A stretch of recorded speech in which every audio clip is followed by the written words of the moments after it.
appreciate the introduction. I want to remind everyone that every one of those wonderful awards that you mentioned were won together with Bob Kahn over there.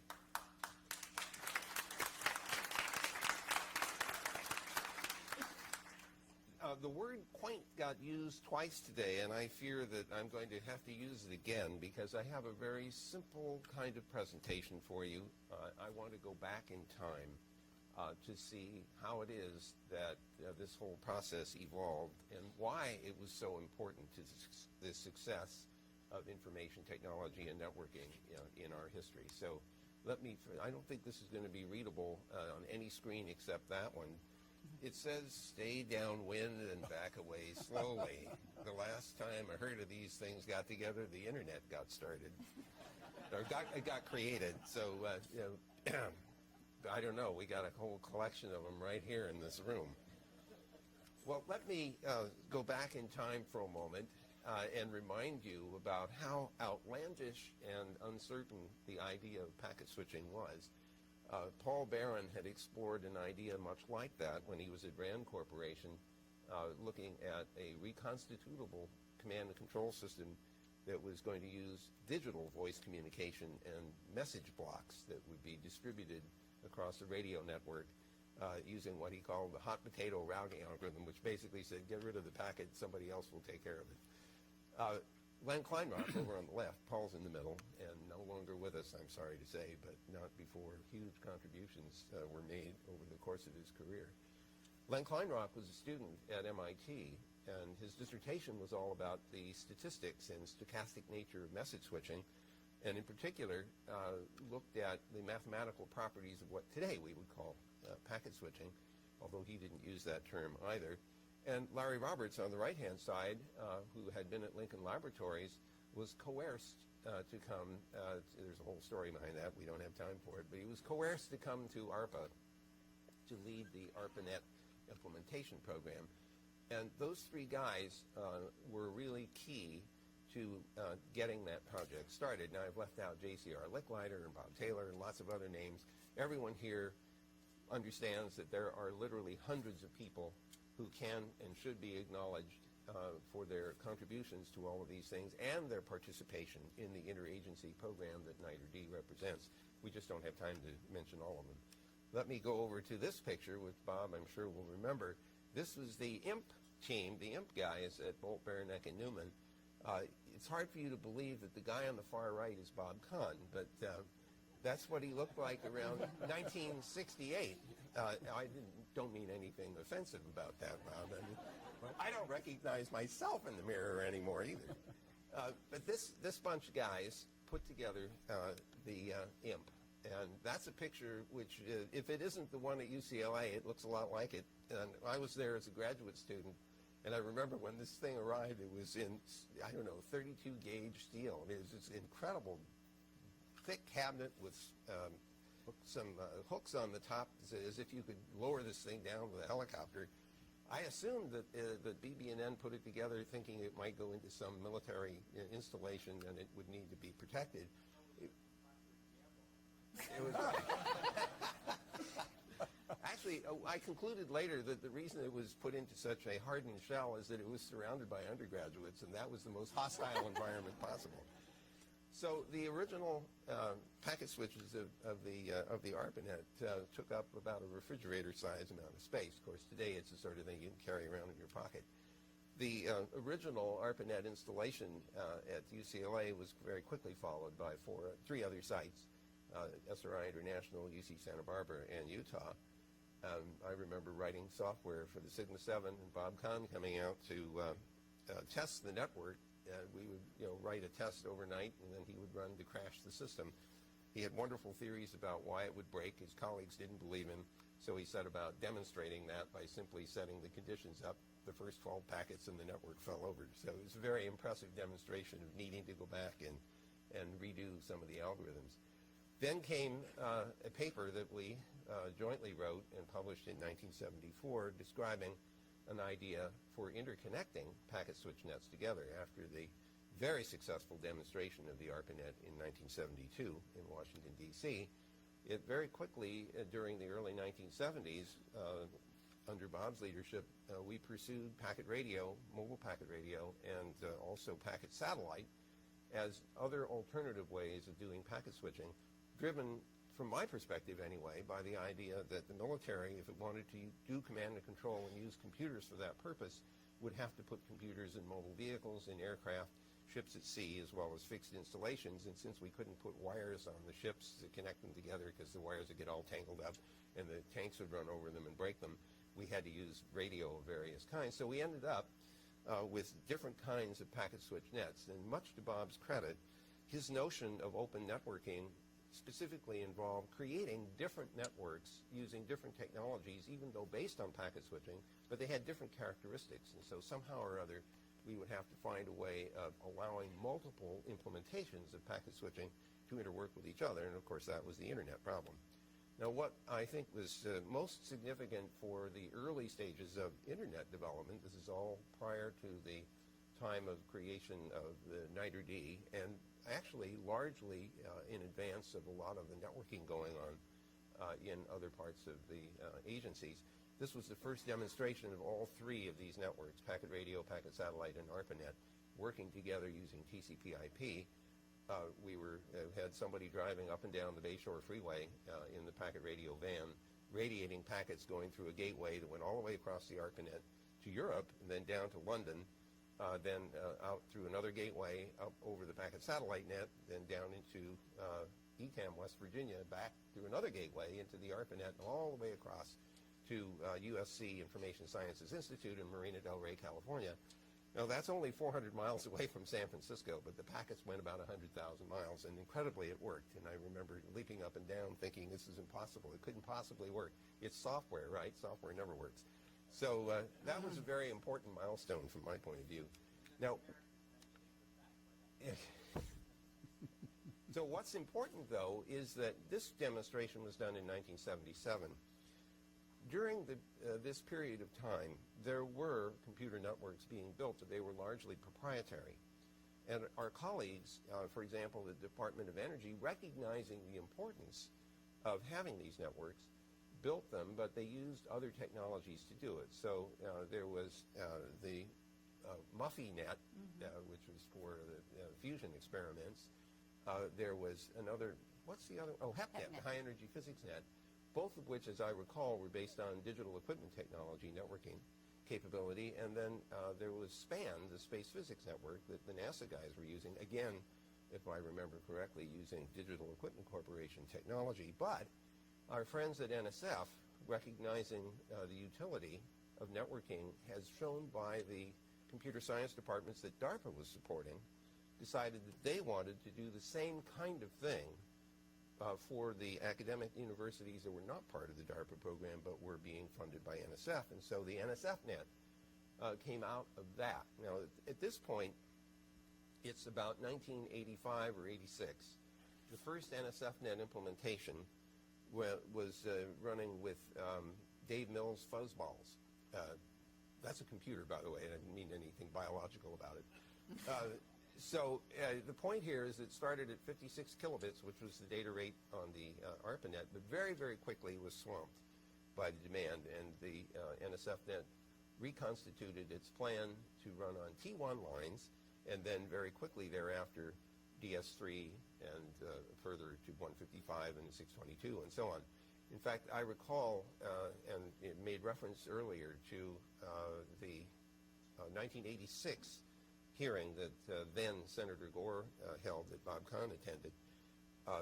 In that, the answer to the question, should we be connecting the supercomputers together with optical fiber, was answered when Gordon Bell, who at that time was running SIZE, took everybody out to San Diego, and at the end of that 2 or 3 days came back with a very fat National Research and Education Network plan. And I remember he quickly sketched on the board 1.5 megabits, 45 megabits, 155 megabits as the target within like a 3-year period or maybe 4-year period. So incredibly, the program actually went that far. Now, the reason that I'm going through all this historical stuff is to remind you that, as Vice President Gore said, it was an unnatural act for the agencies to choose to work together to mutually reinforce the research investments that they were undertaking. After all, they were funded by different committees. There was competition for budgets and everything else. And for these program managers to decide that they wanted to work together on this kind of project was unusual but tremendously productive.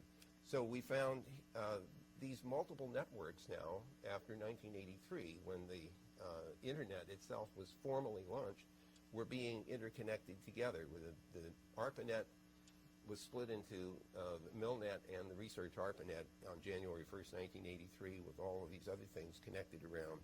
Nsfnet is now growing as a backbone, and eventually, of course, when the ARPANET was retired, became one of the largest of the backbones in the world. And I'll come back to the timelines in a moment. Here's the NASA Science Internet in one incarnation anyway, and here is the ESNet in yet another one. I hate when that happens. Shut up. Shut up. Thank you. Yeah, I should have turned it off. Anyway, what I want to point out about this interagency initiative is the interesting property that the Internet had that made it an enabling capability. It was okay for NASA to build the NASA Science Internet, and for the Department of Energy to build the ESNet, and for NSF to build the NSFNet, and for ARPA to have the ARPANET, because they could operate independently, but the architecture allowed all of them to be useful. They allowed them to be interconnected. They allowed everyone to talk to everyone, to make use of their resources and everything else. So what's exciting about all this is that the willingness to cooperate was reinforced by an architecture that made that cooperation productive. If you will recall that there was another bill that was passed in October of 1992, and that this description, which you probably can't read here, but I can read from over there, said that it was intended to foster and support access by the research and education communities to computer networks which may be used substantially for purposes in addition to research and education in the sciences and engineering. What was important about this thing is that it permitted commercial traffic to go on the NSFNet backbone. And here I want to acknowledge that the people at NSF, as you'll see from the timeline, made one decision after another that enabled the commercial internet to emerge out of the research environment. This is not a story that's widely understood or appreciated, but it's one that should be recognized because it's decisions like this one that allowed commercial traffic to flow that had a dramatic effect on the demonstration that the internet was in fact a technology that had commercial value. So this kind of legislation allowed the commercial sector to discover that there was a real market out there without having to build and invest in and build its own backbone first.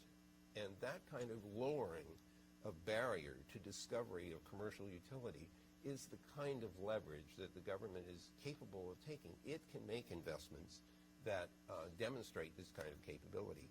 So these are not all the milestones associated with either NITRD or the internet, but I just wanted to draw attention to a few of them to remind you that the NITRD program was not started in a vacuum. It sat on top of an enormous sequence of decisions that were made before. Now, we've already gotten all the way down to 1982 when NSF begins to get interested in networking and starts the CSNet program before it launches the NSFNet. FICSIT, the Federal Coordinating Committee for Science, Engineering, and Technology, had subcommittees, and Bob Kahn was deeply involved in the Strategic Computing Initiative, which originated at ARPA, and made use of two of the subcommittees on supercomputing and advanced computer research in order to flywheel off of this coordinating activity within the FICSIT. Then this incredible decision by the NSF guys to choose TCP/IP over OSI. You get the huge flap that came. Dennis Jennings was the one that came up with that decision. Then in '86, the T1 NSFNet comes along. And then we get the quintessential example of willingness to work together without necessarily having been forced to do so by any framework. The Federal Research Internet Coordinating Committee, or FRIC, was formed by 4 of the program managers at ARPA, NSF, DOE, and NASA, willingly, cooperatively, and on their own, to coordinate their research investments to make them all mutually reinforcing. Then, of course, we actually get these various networks that I showed you before. Then comes the gigabit program that Bob ran for NSF, demonstrating that gigabit speeds were also technically feasible and could be supported by the TCP/IP protocols. Then we start getting commercial interconnections with special permission, MCI mail connected to the Nsfnet in 1989. Instantly, all of the commercial email providers wanted to get on as well, and they unexpectedly found themselves able to interconnect, whereas before they were disconnected because they all had the same protocols as the internet. So finally, we get to fix its formation in 1990 of the Federal Networking Council, which has now been morphed into a part of the PCAST. You'll notice that in 1990, I know I only have 30 seconds left, thank you. 1990, NSF starts connecting the rest of the world. Here's another massive example of one agency's willingness to spend money to link other research networks around the world together, benefiting everyone. And I can't overemphasize how important it is that each of these various independent decisions by the various agencies to invest in networking had an effect that was well beyond that agency's interests and purview, because it reinforced others. In the case of NSF, it linked the rest of the research world to all of our other networks. A very powerful outcome. World Wide Web comes along in 1991, the Gore Bill in 1991 as well. Then a fat pipe investment in 1992 that involved NSF, NASA, and DARPA, again to link universities and research networks in Europe to the U.S. Voucher Bill in 93, which officially permitted commercial traffic to flow on the net. Netscape Communications launches in 1995, first big IPO. Nsfnet goes away in 1995, and once again, with regard to my friends at NSF, the choice of creating network access points to maintain connectivity while taking advantage of commercially available internet was another remarkably insightful choice. And then the dot boom starts, and we're living the rest of that story. Okay. It's all yours. Okay. We have time for one question. One question? Well, oh. There's Ed, and okay, so yeah. Go ahead. There's a microphone over here. You could just scream into my lapel. Yeah. So that's a great retrospective. You want to say a word or two about looking forward? What do you see as the most important events on the horizon that we should be thinking about? So there are obvious trends right now. First of all, much higher speeds. 100 gigabit per second backbones are either here or coming. Mobility, plainly, a major impact. Once again, an important observation. The linking of mobiles to the internet has a nonlinear effect, because what has happened is that little mobile, despite the fact that it has an enormous computing power compared to an ordinary phone, is able to take advantage of any computer that's on the internet. And so this multiplying and leveraging effect is there. Now, all of this pervasive potential is countered in some respects by all bad stuff that happens on the net. So the security problems that we have, this sort of slow, how did Vice President Gore called it, a kind of Pearl Harbor that's underway. All of those security issues, authenticity issues, integrity issues, abusive behavior issues, legal arguments over what's okay to do and what isn't, disagreements about what's socially acceptable and what isn't, all of that faces us in the future. Every single one of the agencies that participates in NITRD has an opportunity to help shed light on the solutions to those problems and has an obligation to do so.